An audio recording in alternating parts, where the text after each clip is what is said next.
BJP. മുൻ സംസ്ഥാന president K സുരേന്ദ്രന്റെ ഇന്നലെ നടത്തിയ പ്രസ്താവനകളെ നാം ഇഴകീറി പരിശോധിക്കേണ്ടതുണ്ട്. കോൺഗ്രസ് തമസ്കരിച്ച എല്ലാ ചരിത്രവും ശരിയായ നിലയിൽ കുട്ടികളെ പഠിപ്പിക്കണം. നെഹ്റുവിന്റെയും ഇന്ദിരയുടെയും കാര്യങ്ങൾ മാത്രം പഠിച്ചാൽ മതിയോ? അതിനുള്ള സംവിധാനം ഉണ്ടാക്കും എന്ന് പറയുന്നതിനോടൊപ്പം ഹെഡ്ഗേവാറിനെ കുറിച്ചും സവർക്കറെ കുറിച്ചും ദീൻദയാൽ ഉപാധ്യായയെ കുറിച്ചും കേരളത്തിലെ സ്കൂളുകളിൽ പഠിപ്പിക്കും. ഇതൊക്കെ പഠിക്കാൻ ഇഷ്ടമില്ലാത്തവർ പഠിക്കണം. വി.ഡി. സവർക്കർ രാജ്യദ്രോഹിയല്ല.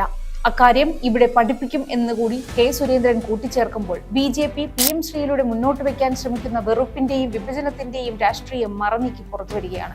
ഇന്ത്യ എന്ന ആശയത്തെ എല്ലാ കാലത്തും തകർക്കാൻ മാത്രം ശ്രമിച്ച സംഘപരിവാർ പാഠപുസ്തകങ്ങളിലേക്ക് കൈകടത്തുമ്പോൾ നമ്മുടെ ഭാവി തലമുറയുടെ ചിന്താഗതിയാണ് മലിനപ്പെടാൻ പോകുന്നത്. കേരളത്തിൽ അതിനുള്ള സാഹചര്യം ഒരുക്കി കൊടുത്തതാകട്ടെ CPM-ഉം. വിദ്യാഭ്യാസം എന്നത് കൺകറന്റ് ലിസ്റ്റിലെ വിഷയമായതിനാൽ തന്നെ കേന്ദ്രത്തിന് സംസ്ഥാനങ്ങളുടെ മുകളിൽ വിദ്യാഭ്യാസ നയം അടിച്ചേൽപ്പിക്കാനാവില്ല എന്നത് ഇന്ത്യയിലെ നീതിപീഠങ്ങൾ തന്നെ വ്യക്തമാക്കിയിട്ടുള്ള കാര്യമാണ്.